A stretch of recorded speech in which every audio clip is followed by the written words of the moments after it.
خلافت کے پہلے ہی دن سے جو سب سے اہم اور بڑا مسئلہ امیر المؤمنین حضرت عثمان غنی رضی اللہ تعالیٰ عنہ کے سامنے پیش ہوا، وہ خلیفہ ثانی امیر المؤمنین حضرت عمر فاروق رضی اللہ تعالیٰ عنہ کے بیٹے عبید اللہ ابن عمر کا مقدمہ تھا، جنہوں نے پہلے ہرمزان، پھر جفیہ اور اس کے بعد ابو لؤلؤ کی بیٹی کو قتل کر دیا تھا۔ دراصل یہ تہرا قتل کا مقدمہ تھا جو کہ مسلمانوں کے لیے بڑی سخت آزمائش تھا۔ ان تینوں کے قتل کا مختصر واقعہ کچھ یوں ہے۔ جب ابو لؤلؤ ملعون نے حضرت سید عمر فاروق کو خنجر کے وار کر کے شدید زخمی کر دیا اور پکڑے جانے کے خوف سے خود اپنی جان بھی اسی خنجر سے لے لی، تو حضرت عمر فاروق رضی اللہ تعالیٰ عنہ کو زخمی حالت میں ایک مکان میں منتقل کر دیا گیا، جہاں آپ زخموں کی تاب نہ لاتے ہوئے تیسرے دن خالق کے حقیقی سے جا ملے۔ اس دوران کچھ لوگوں نے بیان کیا کہ انہوں نے ابو لؤلؤ ہرمزان جو کہ مسلمان تھا اور جفینہ جو کہ عیسائی تھا اور ایک جگہ بیٹھے گفتگو کرتے دیکھا تھا۔ جب وہ ان کے پاس پہنچے تو سب کھڑے ہو گئے اور خنجر ان کے ہاتھ سے گر گیا۔ یہ وہی خنجر تھا جس سے ابو لؤلؤ نے حضرت عمر فاروق رضی اللہ تعالیٰ عنہ پر حملہ کیا تھا۔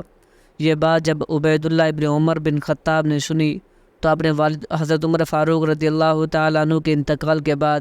ننگی تلوار لیے ہوئے نکلے اور ہرمزان تک پہنچ کر اسے قتل کر دیا۔ اس کے بعد وہ جفینہ کے پاس پہنچے اور اسے بھی قتل کر کے اس کی پیشانی پر تلوار کی نوک سے سلیب کا نشان بنا دیا۔ اس کے بعد ابو لؤلؤ کے گھر پہنچے اور اس کی بیٹی کو بھی قتل کر ڈالا۔ یہ خبر پورے مدینے میں آگ کی طرح پھیل گئی۔ حضرت صہیب رضی اللہ تعالیٰ عنہ جو کہ اس وقت نماز پڑھانے پر مامور کیے گئے تھے، آپ نے فوراً مداخلت کی اور لوگوں کو بھیجا تاکہ عبید اللہ ابن عمر رضی اللہ تعالیٰ عنہ کو مسلمانوں کے قتل سے روکا جا سکے۔ چنانچہ سعد بن ابی وقاص وہاں پہنچے اور ان سے تلوار چھین لی اور انہیں قید کر لیا گیا تاکہ انہیں خلیفہ وقت کے سامنے پیش کیا جا سکے، وہی ان کے بارے میں کوئی فیصلہ کریں گے۔ دوسری طرف امیر المؤمنین حضرت عثمان غنی اور صحابہ کرام بشمول امیر المؤمنین حضرت سیدنا علی کرم اللہ وجہ الکریم بیعت کے معاملے میں مصروف تھے۔ جیسی حضرت عثمان نے بیعت کے معاملے سے فرصت پائی تو ان صحابہ کرام کو اپنے پاس مشاورت کے لیے بلایا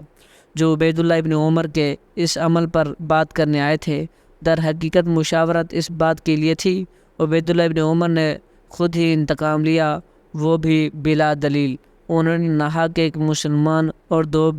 دو ذمیوں کا خون بہایا۔ اب یہ قاتلوں کی لائن میں کھڑے ہیں اور اب ان کے متعلق کیا فیصلہ کیا جائے؟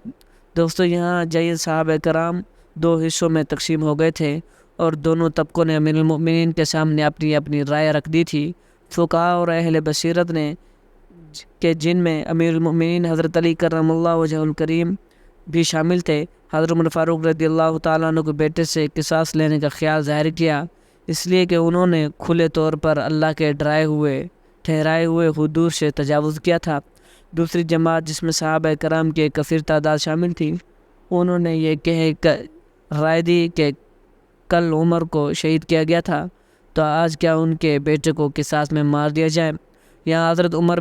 بن عاص نے حضرت عثمان کو رائے دی، اللہ نے آپ کو اس قضیہ سے بچا لیا، جو کچھ ہونا تھا ہو چکا، آپ اس میں مداخلت نہ کیجیے۔ الغرض یہ ایک انتہائی اہم اور حساس نوعیت کا معاملہ تھا جس پر خلیفہ وقت کو فیصلہ کرنا تھا۔ حضرت عثمان نے سب کی رائے لینے کے بعد جو فیصلہ کیا، تاریخ دانوں کو اس پر اتفاق نظر نہیں آتا، کیونکہ بعضوں کا کہنا آپ نے سیدنا امیر المؤمنین حضرت علی کی رائے کے موافق فیصلہ فرمایا اور قصاص کا حکم دیتے ہوئے عبید اللہ ابن عمر بن خطاب کو ہرمزان کے لڑکے کے حوالے کر دیا تھا تاکہ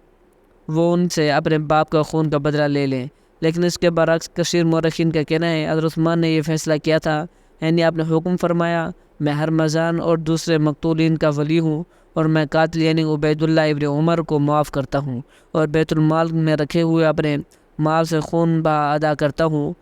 محققین کہتے ہیں حضرت عثمان غنی کی افتداء طبع کے پیش نظر یہی خیال ان کی سیرت سے میل رکھتا ہے،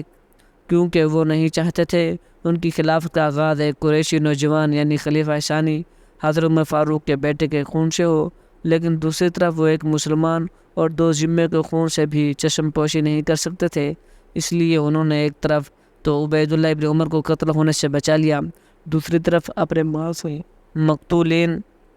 کو معاوضہ بھی ادا کر کے خوش کر دیا۔ اگرچہ یہ فیصلہ آپ کے مدبرہ نہ تھا، سیاسی نقطہ نظر کی عکاسی کرتا ہے،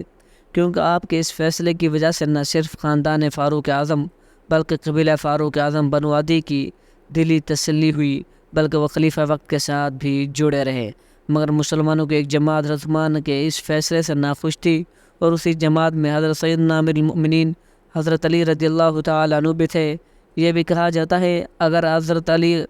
عبید اللہ ابن عمر کو اپنے زمانے میں خلافت میں پا لیتے تو یقیناً ان پر قصاص کی حد جاری فرما دیتے۔ اب چونکہ حضرت عثمان غنی رضی اللہ تعالیٰ عنہ خلیفہ وقت تھے اور مسلمانوں کے معاملات کے والی تھے، تو والی ہونے کی حیثیت سے آپ کو یہ حق حاصل تھا، آپ معاف فرما دیتے، جو آپ نے بخوبی کیا اور اپنے مال سے دیت ادا کر کے معاملہ رفع دفع کر دیا۔ بہرحال حضرت عثمان غنی رضی اللہ تعالیٰ عنہ نے خلافت کا استقبال جس سیاسی مسلک سے کیا، اس میں آپ کی تصویر ایک ایسے شخص کی تصویر نظر آتی ہے جو رحم دل، نرم طبیعت کا ہے، صلح پسند اور دلوں میں بیٹھے ہوئے دشمنی کے جذبات سے بچنا چاہتا ہے، خصوصاً رنج کے وہ جذبات جو ممتاز مہاجرین اور ان کے اولاد کے دلوں میں بنہا ہیں۔ اس سیاست کا لازمی نتیجہ یہ ہونا تھا کہ کچھ لوگ خوش اور کچھ ناراض ہوں۔ یہی وجہ تھی حضرت عثمان کی خلافت کا آغاز ایک ایسے ماحول میں ہوا جو شکوک اور اختلاف سے گھرا ہوا تھا۔ اگر حضرت عثمان کی جگہ حضرت عمر ہوتے، ان کے سامنے کسی نوجوان قریشی کا مقدمہ پیش ہوتا، پھر وہ کیسے ہی خاندان کا فرد اور کیسے ہی باپ کا بیٹا کیوں نہ ہوتا، وہ ایک پختہ کار کی طرح اپنا فرض انجام دیتے۔ دوستو، حضرت عثمان غنی رضی اللہ تعالیٰ عنہ نے جس طریقے سے اپنے دور خلافت کا آغاز میں پیش کیے گئے پہلے مقدمے کا فیصلہ کیا، اس میں نرمی اور نرم دلی کے نقوش ابھرے ہوئے نظر آتے ہیں۔ دعا ہے رب العالمین سے آپ پر اپنی رحمت فرمائے اور ہمیں دین اسلام پر صحیح معنوں میں عمل کرتے ہوئے زندگی گزارنے کی توفیق عطا فرمائے، آمین یا رب العالمین۔ اللہ تعالیٰ سے دعا اس میں جو کوئی غلطی خطائی ہو گئی وہ اپنے فضل و کرم سے معاف فرمائے۔